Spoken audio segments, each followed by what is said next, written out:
Assalamu alaikum. In this video, how to straighten a curved image in Photoshop. Let's begin. I already removed this background to this image. Go to Edit tab, use Find Puppet Path. Then you straighten this object. Example, I straight this object hand.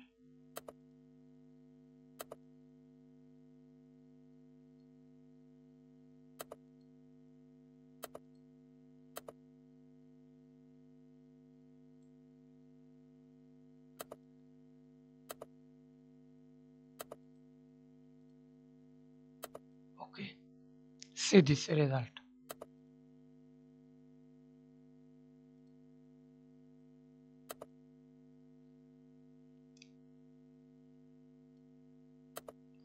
Thanks for watching video. Please subscribe to my channel, like, comment, share. Another way, press Ctrl T, click this warp tool and see this result here.